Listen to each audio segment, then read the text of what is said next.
as a kid, we went to First Presbyterian Church of Burlingame, it's in California, and we went pretty much every Sunday. So my early memories of church are getting in the car, getting to church early so my dad could get the premier parking spot, and I could his doors dinged up. And we went to Sunday school during church, and only occasionally did we have to go to the big church, which was going to the service. So for most of my youth, was in Sunday school, and maybe once a month went to worship service with the congregation. Probably the person who had the biggest influence on my belief in God as a child was the youth director, Kim Warner. He was a great guy. He was probably in his early 20s when I was, in my teens, going to the youth program. It was called Westminster Fellowship. We had it once a week during the week, and we always had a good time at the program before we got into some faith lesson or Bible reading. But the thing about the program that I really liked was a couple times a year we'd go on retreats. We'd often go up into the mountains, and it was really in the mountains that I came to become really close with God, discovered my spiritual connection to the world. And I attribute that to Kim and his efforts to get the kids involved in programs like that. I remember as being a kid and lying in bed one night and just started crying. And my mom came in and said, "What's wrong, Mike?" And I said, "Well, when I die, what happens?" And she was trying to explain how we'd go to heaven and be with God. And I said, "Well, how long?" And she says, "Well, forever." And I couldn't fathom what forever meant. I had no concept of how long that would be. In other words, I knew what being alive meant, and then when you were dead, that was it. And the concept of being with God or with a loving spirit was hard for me to grasp. And I'll tell you, today it's still hard for me to grasp. But when I look at creation, it's like, well, this just didn't happen. I mean, I sort of understand the Big Bang Theory, but let's assume that's how the world started. Where did the atoms and molecules and energy come from in the first place so that the world could be created? So if that's how God created the world, great. I don't spend a lot of time worrying about how it happened, but I still have that wonder of what is the world like? How can the universe be what it is? How can we just be these small creatures in this vast universe? And even to the point of, if the universe has an end, what's on the other side? Is there a shoebox and we're inside the shoebox and outside is something else? So I don't think the human can comprehend the universe. I don't think we'll ever be able to figure out how it works. And to me, that is almost evidence that it had to happen from some supernatural power, that it just didn't happen, that there is a master plan behind that. So I don't have a vision of God as a human or as a man with a face. It's almost like it's a power, it's a force that's able to do things that we just can't comprehend. So I guess my vision over time has changed in that it's come from an unknown, and I can't explain it, to I can believe that there's a power even if I can't explain it, and I'm okay with that. As a child, I wasn't okay with that.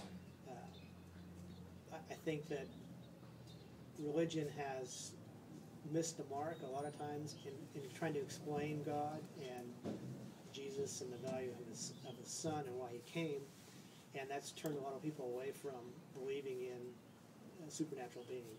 But I try to take the stuff from religion that reinforces my beliefs and my values and use that in my personal life. I don't get caught up in some of the shortcomings of religion.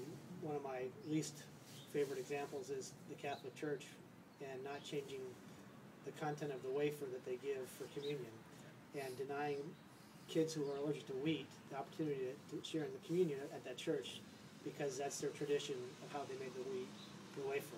And I don't think Jesus would have done that. I don't think he would have said, "You can't come to me, child, because you have an allergic reaction or a disability, or you're a prostitute, you can't talk to me." That's not his view of the world. His view was that all were welcome, that all were fell short, and that we need to support each other in our efforts to understand and know God and to love Him. I guess I don't know, and I'm okay with the fact that religion or belief in God is a belief. It's not a certainty, but it's more certain than anything else that I can think of. I feel God's love. There's been many times in my life where I have been in need of comfort or direction, and it's come. It's come through the church. It's come through programs I've been involved with. It's come through other people who have a faith in God. So I can't touch Him. I can't see Him, but I can feel His love. I can feel His presence in my life. I have felt the Holy Spirit. I know that my work has allowed other people to see or feel the Holy Spirit. And that probably is the most confirming thing to me, is when others will come to me and say, Mike, you've helped me with this part of my life or this aspect, or you're in the same place I was, and what you've done has helped me. I don't do that on my own. It's not something I'm able to do without the Holy Spirit. So that's, to me, the confirmation that I need. One of my favorite passages from the Bible is the story of when the disciples were trying to prevent the children from getting to Jesus. Because in that society, children were lesser individuals. They weren't viewed as equal to adults. And Jesus rebuked them for preventing them from getting to them, because children are the ones who can truly believe. They don't have the encumbrance of society and skepticism and doubt that you build up over time, that they have the true sense of belief. And Jesus wanted the children to come to Him. That's kind of been something I've tried to do with my life, is to make sure that the youth in our church and in our community have a good understanding of God and Jesus and what that means. I've tried to put that into practice with my work with the nonprofit I'm involved in, is to make sure that the kids have access to good information about Jesus and what He can do in your life and how He can affect yourself as a being, as a positive contributor to society, and to help spread the message of Jesus Christ and His love.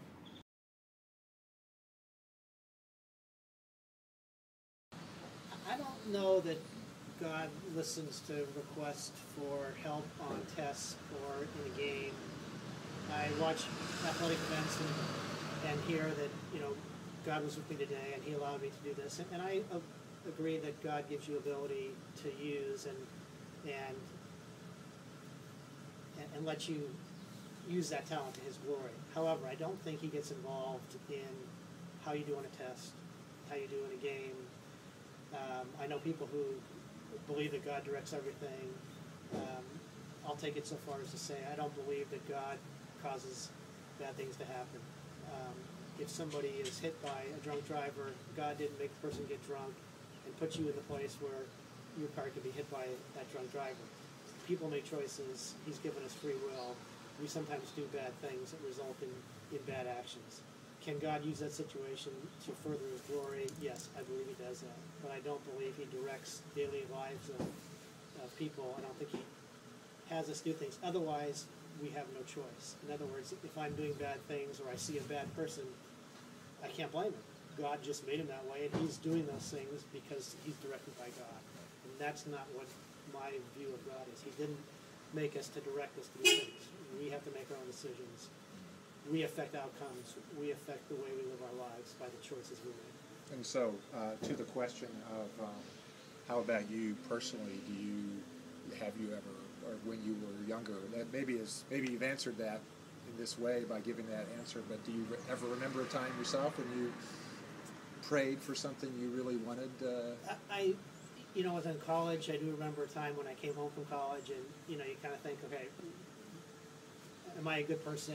College can get you moving in different directions. And I remember praying that God would forgive me. And it happened that Sunday. I went to the church with my parents, and there was a lesson about how God can forgive anyone. He can save even the worst among us, and there's no sin that He can't forgive. And so I guess my prayer was answered in that way, where I was saying, can you forgive me? And hearing a message from the pastor that yes, you can be forgiven.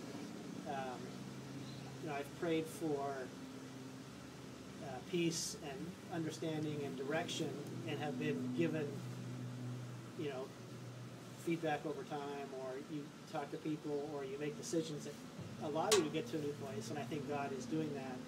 But I don't see him coming in and saying, Mike, here's the answer, go do this, you know, don't do that.